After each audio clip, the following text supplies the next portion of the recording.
In the fishing world, there's a saying that 10% of the crews catch 90% of the fish. The reason why? These anglers do their homework.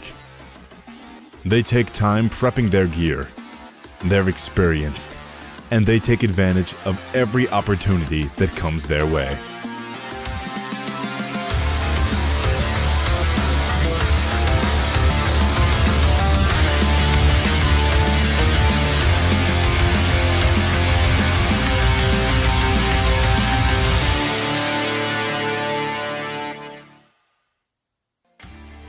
So what are the ideal conditions, current-wise and wind direction? North current is great, northeast wind. When it starts coming out of the north, the sails just go, man. They start tailing, they start biting, start getting good conditions, you know.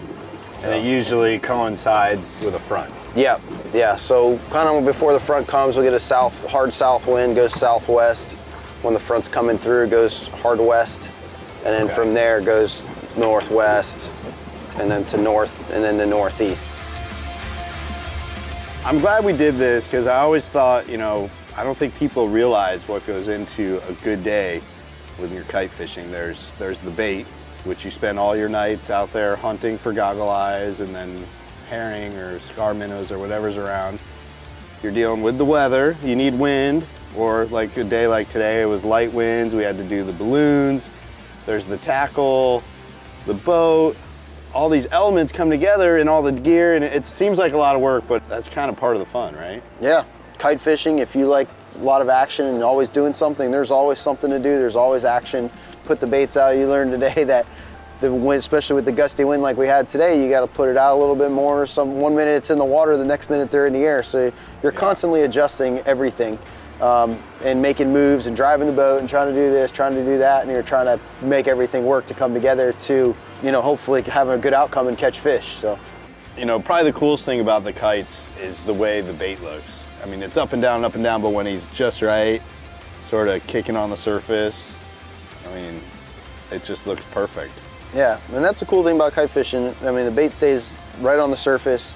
It sends out that vibe that, you know, a lot of fish, they hunt and they feel with their lateral line, so they feel that vibration.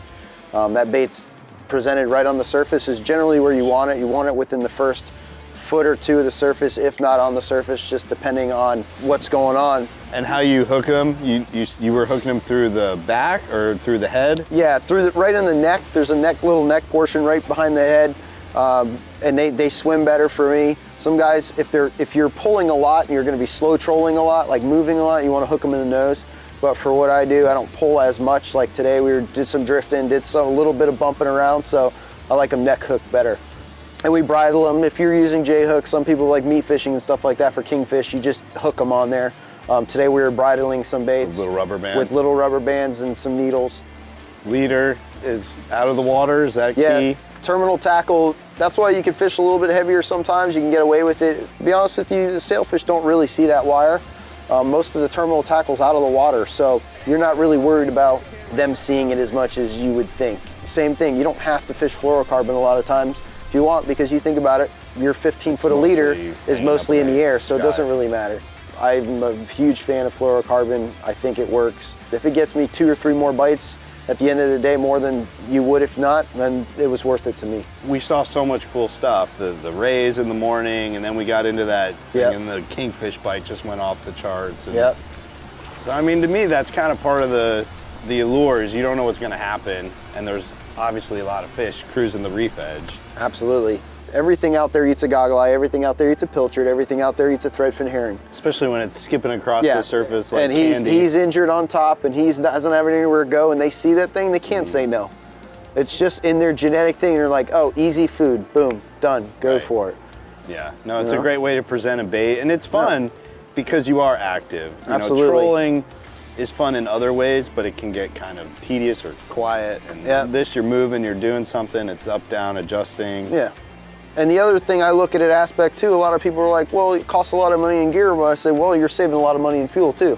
Instead of sitting there trolling at 7-8 knots, you're sitting there drifting, or you're just bumping it out of gear with your motors. And I mean, you've had days, no doubt, 15, 20 plus fish. 31 fish was my best day. Wow.